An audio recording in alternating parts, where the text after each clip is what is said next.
Welcome back to Road to Fire. We're a family of three documenting our journey to FIRE, financial independence, retire early. Let's talk about our July 2021 portfolio update. I'll provide a snapshot of our investments through the 20th of the month and outline our real estate strategy for this year with all the numbers like always, so please hang with me. Our investments are over $335,000, but the growth month over month is not 100% capital gains. It's the dollar change of our investments. To be clear, I track the dollar change of our investments over each month, not the capital gains. Big difference. So I would love for our growth to be mostly capital gains, but I want to be honest when I do these updates. Most, if not almost all of these monthly increases are due to our monthly contributions. Now, I'm still happy, don't get me wrong. If we were not investing, these numbers would look completely different and not for the better. But I want to be 100% clear on our quote-unquote growth each month. This month, we did something unexpected. We only invested $1,300 of our potential $6,000 disposable income. This is the lowest investment month so far because we, or shall I say I, thought I found our next house and I made a haste decision and stopped our automatic investing to have more cash on hand to appease our future underwriters. To make a long story short, we did not buy the house I found, but we did change our real estate strategy ever so slightly. Let me explain. But first, I want to provide a quick background of who we are, especially if you're new here. So we are a family of three living in a low cost of living location in the Midwest, and my husband is 33, working as a project engineer, and I'm a senior manager working in innovation. I get the awesome job of creating new ice cream flavors for all of America. And I just turned 32. Last year, our combined household income was over $300,000 pre-tax, and we're striving to be close to that this year. Whenever I watch personal finance videos, especially when the numbers are shared, I always want to know who are these people, where do they live, and what do they do? Call me nosy. So here is last month or June's portfolio update. I always share this just to show our growth month over month or portfolio updates. The majority of our portfolio is still in our IRAs with Vanguard by design. Now, I usually get the question on how can you access this money early, and I made an entire video on this called the Roth Conversion Ladder, and I'll link that here if you want to get into the details. Our 401ks are lower than most because we just started our new jobs, and we always roll over our old 401ks into our IRAs within Vanguard. And our taxable brokerage account is where we put most of our dollars month over month, and our Roth is here for future conversion magic. Last but not least is our HSA. This is a new focus for us in 2021, although I did have an HSA almost a decade ago, but had no clue what it was all about until recently. So through June 18th of last month, our portfolio was just over $323,000. Last month, we spent a lot of time researching and buying individual dividend stocks to help build a long-term dividend portfolio for another stream of income during quote-unquote retirement. This explains our recent buys. So July started off rockier than expected. I don't follow the news, but I'm sure this probably has something to do with COVID, inflation, and whatever the Fed has recently said. But here is our current investment portfolio through the 20th of July. Note, this is not a true month-over-month comparison as this was through the 20th and last month was through the 18th, but let's not get too technical here. These snapshots are just checkpoints along the way. Now, I always break it out by what type of investment accounts we have and the balances in each individual account. I might start breaking out my son's UTMA as his timeline is different than ours. I might start doing that next month, but we do include his UTMA goal in our overall FIRE number. So first is our IRA accounts in Vanguard, which is about 48% of our total portfolio. The balance is just over $165,000, which is a $5,000 increase month over month. Next is our company's 401ks, which are held within Fidelity, and the balances are just around $29,000. That is about $2,000 increase month over month. This is an example where we more than likely did not see a lot of capital gains in this account, as our match and regular contributions month over month is about $2,000. We then have a bit over $83,000 in our taxable brokerage account. Our unofficial goal is still to get this to about $100,000 by the end of the year, which I think is really possible. Then we have our Roth accounts, which have a balance just over $52,600 with Vanguard. The account is all capital gains as we don't contribute to this account right now. And last is our HSA, which is almost about $6,000 with plans to get this to about $10,000 by the end of this year. So our total portfolio amount in July to date is $335,657, which is up over $12,000 from last month. This is a smaller percentage gain from last month's report, but I'm not complaining. Because we curved our investing dollars this month, our recent buys are all in VTSAX, which is what our IRAs and UTMA automatically invest in. I shared the details on my son's UTMA a few videos back, so I'll link that here in case you want to get into details, but I am definitely happy overall with our portfolio. So we are so close to buying our second home that will become our primary resident for now. Now, I won't put a time frame on it, but because we are known to move and travel for jobs and just for fun, I have no idea how long we'll stay in this life, but I think though in our current stage of life that we are ready to settle down and make roots. Both our parents are semi or fully retired, so it's about time we do that family bonding thing. We expect to be in our new place in September, and I'm happy to say that in our market, things have finally slowed down a lot.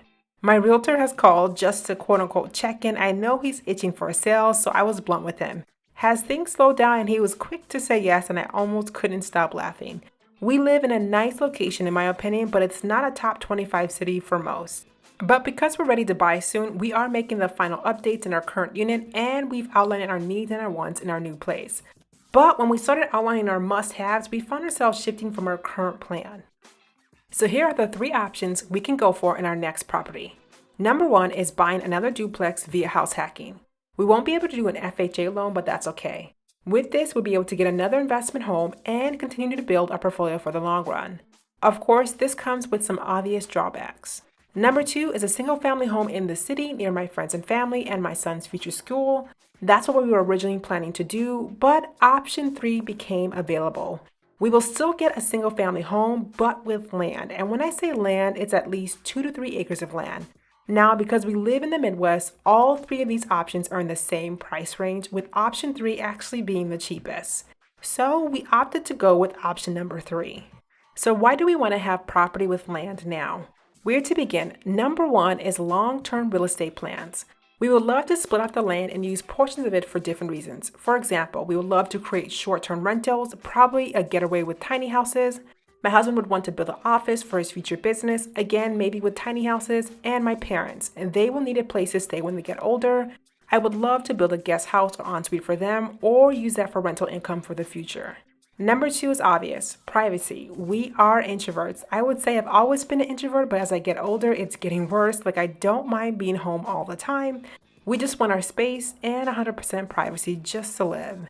And that gets to number 3. I would love to start homesteading for real. Get chickens, build a greenhouse, get a garden growing, start living off the land, and long term, add solar panels, maybe a property with a septic tank, and just be almost 100% off the grid.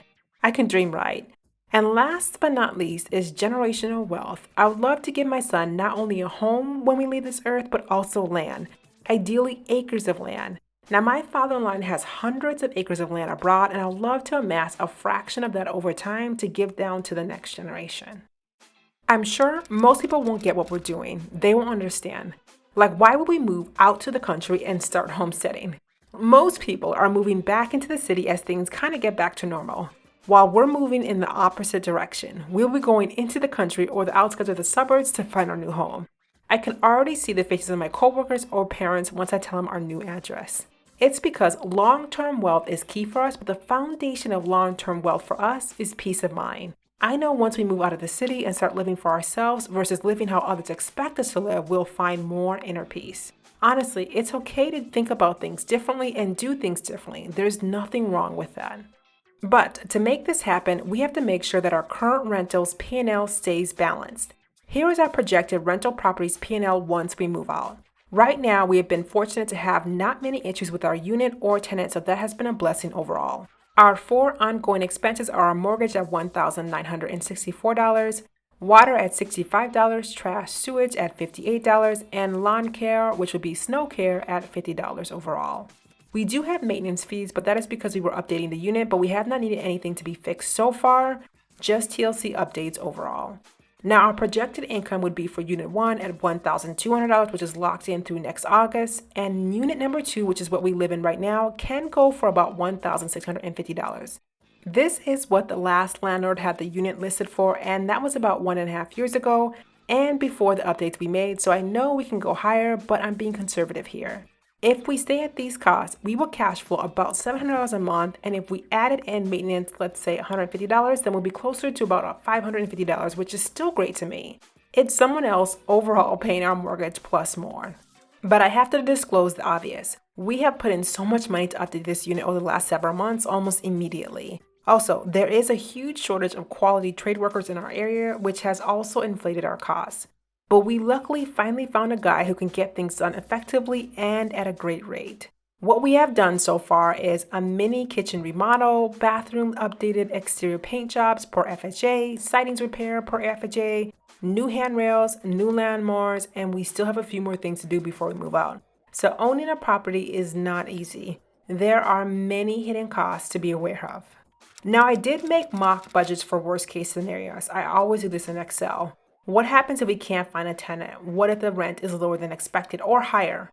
What happens if we have major issues with the house? Can we cash flow it with our monthly income? How much do we need to save for the third property? What would that cost? Now, I spend hours on Excel, I actually love it, to kind of map out these different scenarios. This is our plan for right now, and honestly, only time will tell if we can get the house we want within the right distance from the city with enough land to fit our future plans. I'm hopeful and optimistic, but you just never know. I know we'll get something that fits our needs, but we'll see overall in the next couple of months. Now, if you met me 1 year ago, none of this would have been on the table. It's crazy how fast life can turn. For the better, of course. Now, if you made it this far, thank you so much for watching. But don't forget to like, comment, and subscribe below. Until next time.